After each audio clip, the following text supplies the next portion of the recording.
얼마 전에 2022년 카타르 월드컵이 있었습니다.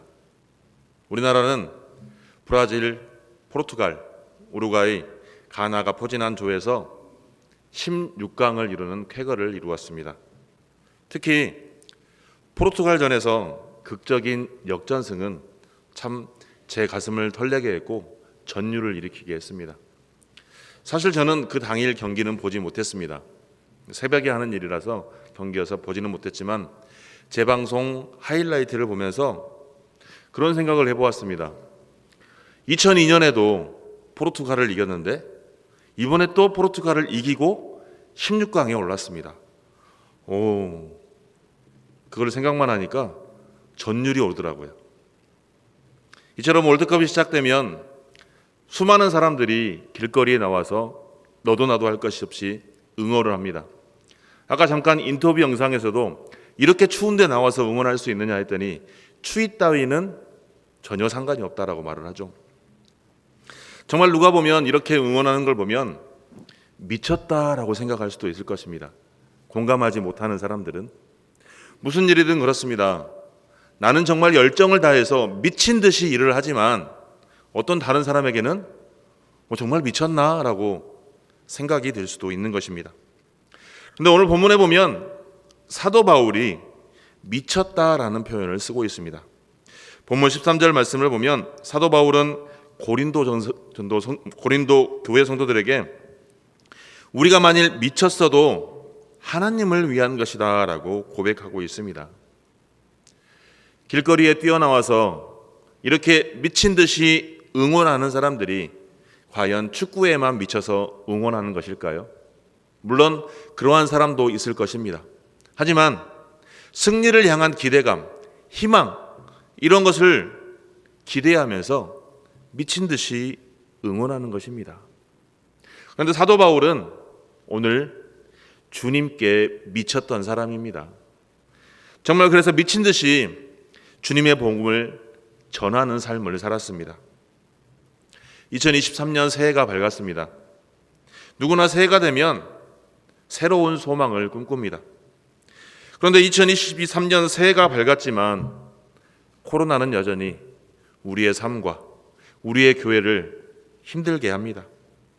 그렇다면 우리가 2023년을 시작하면서 과연 이렇게 내 스스로 또한 교회에서도 새로운 소망, 새로운 희망을 꿈꾸면서 새로운 삶을 위해서 어떠한 자세로 삶을 살아야 하겠습니까? 첫째로 우리는 그리스도의 사랑에 미쳐야 합니다. 14절 말씀에 보면 바울은 그리스도의 사랑이 우리를 강권한다라고 말하고 있습니다. 여기서 강권이란 말은 꼼짝달싹 할 수도 없이 완전히 붙잡아 버린 상태를 말합니다. 즉 바울은 그리스도의 사랑에 붙잡혀서 헤어나올 수 없었던 것입니다. 즉 바울은 그리스도에 대한 사랑의 열병에 걸려버린 것입니다. 왜 그럴까요? 무엇 때문에 바울이 그리스도의 사랑에 붙잡혀서 강권되었다라고 표현을 쓸 만큼 오늘 본문은 기록하고 있겠습니까? 바울은 그 이유를 본문 14절과 15절 말씀에서 말하고 있습니다. 그가 나를 위하여 죽으셨고 나의 삶의 이유가 되셨기 때문이라고 고백하고 있습니다. 세상의 사랑은 대부분 이기적인 동기에서 기초합니다. 사랑하는 사람도 내가 이만큼 주었으니 당신도 나에게 이만큼 주어야 한다. 이러한 사고방식이 세상의 많은 사람들에게 들어가 있습니다. 그래서 뭔지 모르겠지만 요즘 젊은 커플들은 철저하게 기브 앤 테이크라고 하더라고요. 그래도 예전에 우리들은 그러지 않습니까? 내가 밥을 샀으면 너가 커피를 사고. 그런데 요즘 젊은이들은 그렇지 않더라고요. 밥을 먹더라도 똑같이 n분의 1 그 자리에서. 부부라 할지라도 서로를 위해서 죽는다는 것은 쉽지 않습니다. 자녀를 위해 모든 것을 해줄 수 있는 것이 바로 부모이지만 대신 죽을 수 있는 부모 사실 흔하지 않습니다. 하물며 자녀들은 더 그러합니다. 부모 자식 간에도 이러할진데 부부 간에도 서로 죽어줄 수 있는 그러한 부부 사실 쉽지 않습니다. 그런데 부모도 아닌 자식도 아닌 부부도 아닌 바로 예수님께서 나를 위해 죽으셨습니다. 나를 위해 목숨을 던지신 그 예수님, 여러분들은 그 예수님을 사랑하십니까? 입술로는, 우리의 머리 지식으로는 사랑한다라고 말할 수 있지만 정말 우리의 행위를 통해서, 우리의 삶을 통해서 예수님을 사랑한다라고 표현할 수 있습니까? 바울은 로마서 5장 7절 말씀에서 이 세상에서는 의인이나 선인을 위해 죽는 일도 쉽지 않은데 그리스도는 죄인인 나를 위해 죽으셨다. 이것이 어찌된 일인가 라고 고백하고 있습니다. 여러분들은 예수님께서 나를 위해 죽으셨다는 것을 실감하십니까? 로마서 5장 8절 말씀에 이어서 우리가 아직 죄인 되었을 때 그리스도께서 우리를 위하여 죽으심으로 하나님께서 우리에게 대한 자기의 사랑을 확증하셨다라고 말씀하고 있습니다. 또한 바울 사도는 그리스도는 우리를 위해 죽으셨을 뿐만이 아니라 다시 사셨다라고 고백하고 있습니다. 즉 주님께서 다시 사신 이유는 우리가 주님을 위해 다시 살기 위함이라고 말하고 있는 것입니다. 즉 우리를 위해 죽으시고 우리를 위해 다시 사신 그리스도, 이 그리스도가 바로 우리의 존재의 이유이며 우리가 살아가는 목적인 것입니다. 그런데 세상에 많은 사람들이 삶의 목적이 없이 살아가는 경우가 너무나도 많습니다. 삶의 무기력과 무감동, 이러한 대부분의 모든 것들은 삶의 목적 의식이 없기 때문입니다. 하지만 우리는 그리스도인으로서 삶의 목적이 분명합니다. 바로 우리가 분명히 바라보고 살아야 할 대상이 있기 때문입니다. 그래서 바로 그분이 예수 그리스도라는 사실을 우리는 꼭 기억해야 합니다. 아멘.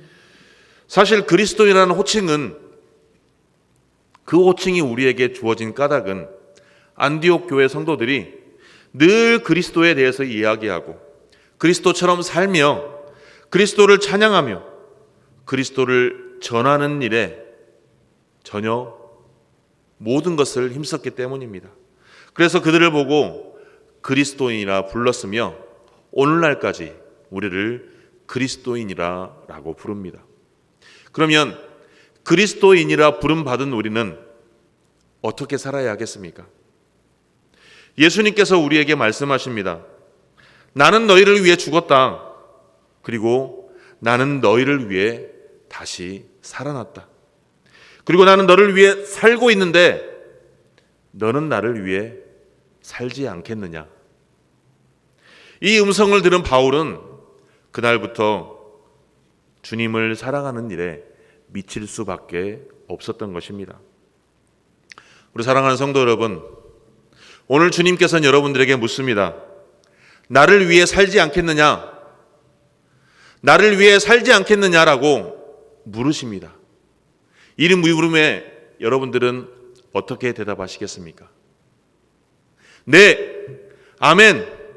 주님을 위해 살겠습니다. 주님을 전하는 일에 미치도록 살아가겠습니다 라고 확신하시며 그러한 삶을 살아가시는 우리 귀한 성도님들이 되시기를 간절히 소망합니다. 아멘. 둘째로 우리는 그리스도의 사랑을 전하는 일에 미쳐야 합니다.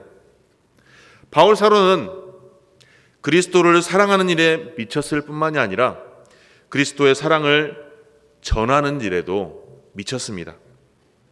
사도행전 26장에 보면 사도 바울이 전도를 하다가 죄수로 잡혀왔으면서도 여전히 자기를 신문하고 있는 총독 베스도를 전도하였습니다.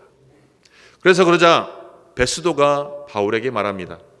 바울아, 내가 정말 미쳤구나. 내 학문이 정말 너를 미치게 하였구나 라고 말하고 있습니다.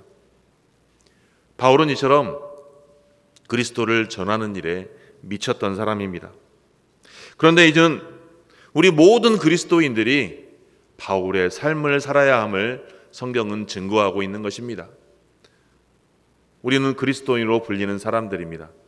그러므로 바울처럼 우리 또한 그리스도인으로서 주님을 전하는 일에 미쳐야 하는 것입니다.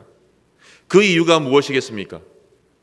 바로 그리스도의 사랑만이 우리를, 또 너를, 나를, 우리를 변화시킬 수 있기 때문입니다. 우리 인간이 가장 큰 존재의 갈망은 변화하고 싶은 갈망입니다.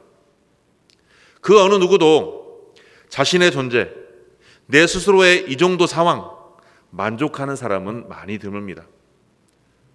변화되고 바뀌어지고 더 성장하고 싶어 합니다. 그런데 바뀌어지고 성장하고 싶지만 그것은 내가 아닌 남들이 바뀌길만을 원합니다. 즉, 모든 문제는 나는 변화하지 않고 나 위에 다른 모든 것이 변화하길 바라는 것이죠. 그런데 오늘 바울은 본문에서 17절에서 누구든지 그리스도 안에 있으면 새로운 피조물이라 라고 말씀하고 있습니다. 즉, 그리스도와 함께 연합하여 영적인 교제를 이룰 때 그리스도로 말미암아 새로운 사람으로 변화가 된다는 것입니다. 여기서 그리스도 안에 있음이란 말은 그리스도와 영적으로 연합한 상태를 말합니다. 그렇다면 우리는 그리스도 안에 있는 사람들입니까? 그리스도 안에 있는 사람은 과연 어떠한 사람을 그리스도 안에 있는 사람이라고 말할 수 있을까요? 첫 번째로는 새로운 탄생을 한 존재입니다. 즉, 그리스도 안에 있으면 생명을 갖고 영생을 살아갈 수 있는 사람임에도 그리스도 밖에 있는 사람들은 영적으로 볼 때 죽은 사람이나 다름없다는 것입니다. 그리스도 안에 있으면 죄 씻음을 받게 되고 하나님으로부터 새로운 생명을 얻게 되며 영생을 살아갈 수 있는 존재가 되는 것입니다. 즉, 새로운 탄생을 할 수 있는 존재인 것입니다. 둘째로는 신분이 새로워집니다. 죄인된 신분에서 하나님의 자녀의 신분으로 신분이 바뀌게 됩니다. 신분이 바뀌게 되면 어떻게 됩니까? 죄인의 신분이었으면 심판을 받을 수밖에 없는 신분이지만 하나님의 자녀가 되었으니 하나님을 아버지라고 부를 수 있는 그러한 존재가 된 것입니다. 여러분들, 부모님이 계시는 분들, 물론 돌아가신 부모님도 계시겠지만 부모님이 계신 집에 똑똑똑 아버지 제가 들어가도 되겠습니까? 라고 들어가시는 분이 계실까요?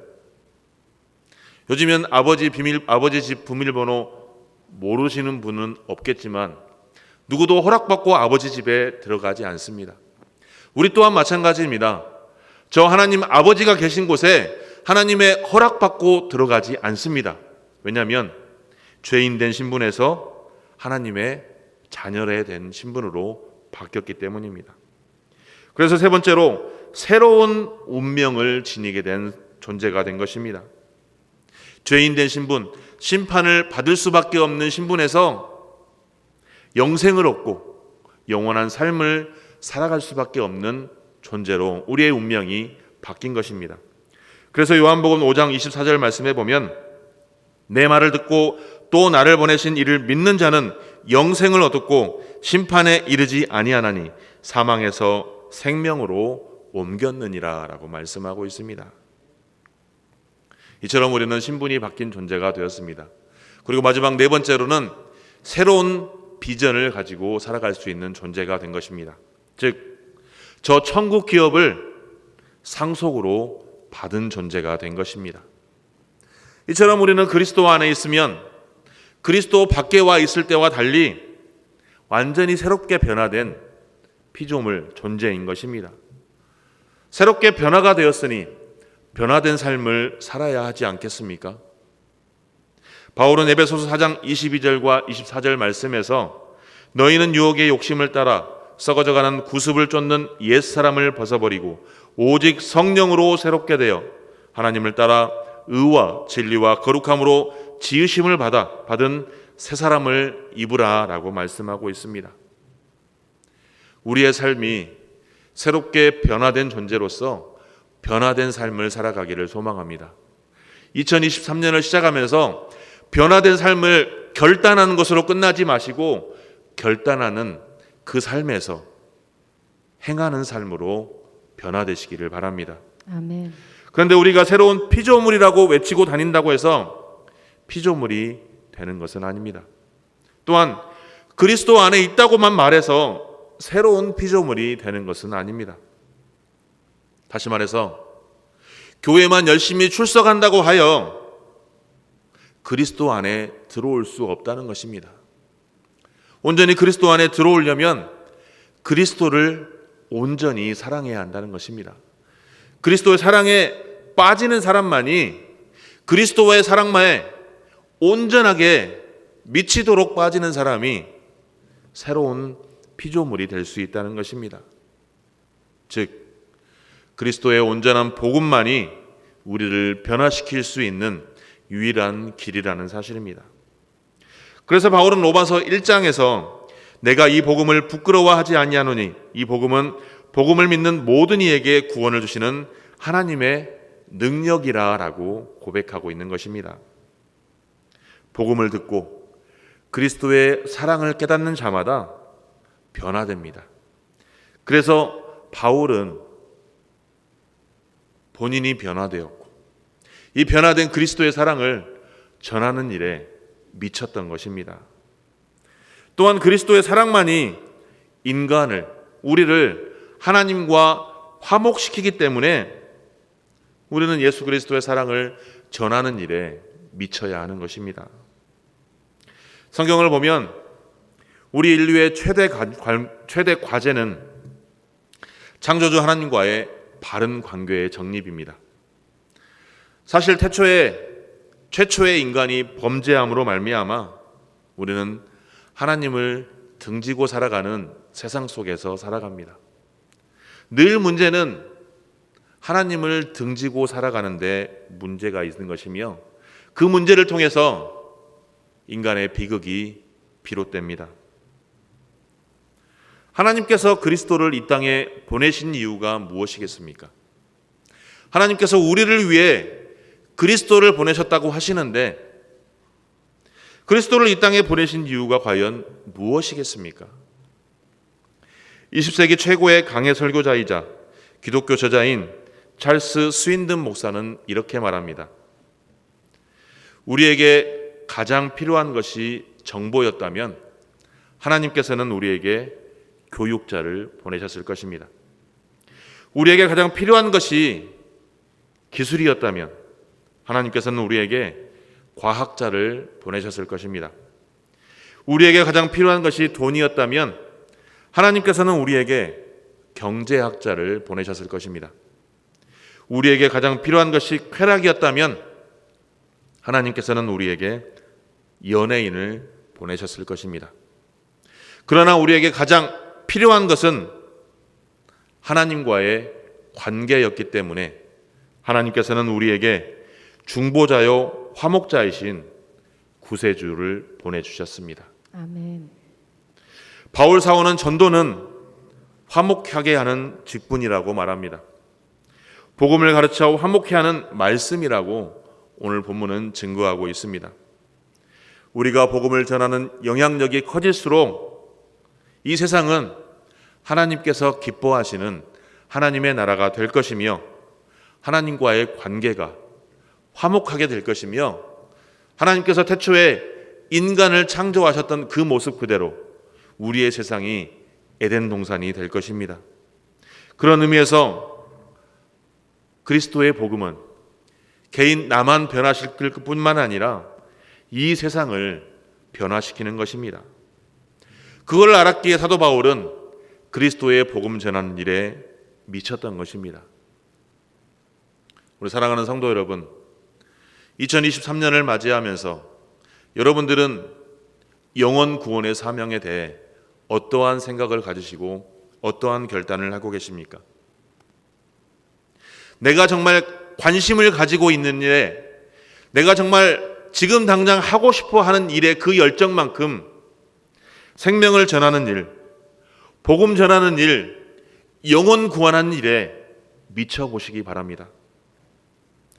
코로나로 인하여 여전히 가난한 성도들이 너무나도 많습니다. 또 여전히 그리스도를 모르고 죄악 속에서 살아가는 영혼들이 너무나도 많습니다. 그 영혼들을 구원하기 위한 사명이 오늘 우리에게 있음을 기억하시기 바랍니다. 주님께서 우리를 위해 피 흘리시고 우리를 먼저 구원하신 목적이 우리로 하여금 영혼을 구원하는 전도자로서의 사명을 부여하셨다는 사실을 꼭 기억하시기를 바랍니다.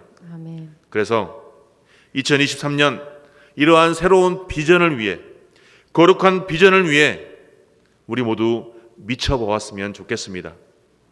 2023년 총회 주제가 복음의 사람 예배자로 살게 하옵소서입니다. 예배자로 살아가는 것이 나 혼자만 하나님께 예배드리는 것이 아니라 복음의 사람으로서 내 주변의 모든 사람, 우리 교회에 나오지 않는 가난한 성도들, 또 이 땅에 주님을 모르는 모든 사람들에게 복음을 증거하는 일에 미치는 우리 귀한 산돌교회 성도님들이 되시기를 바랍니다. 아멘. 그래서 2023년에는 더욱 새롭게 변화된 거룩한 비전을 통해 하나님의 뜻을 이루는 우리 전주 산돌교회가 되기를 간절히 소망합니다. 아멘. 그러할 때 하나님께서 우리를 향한 우리를 위해 예비하신 은혜와 복을 충만하게 받으시는 귀한 주의 권속들이 다 되시기를 바랍니다.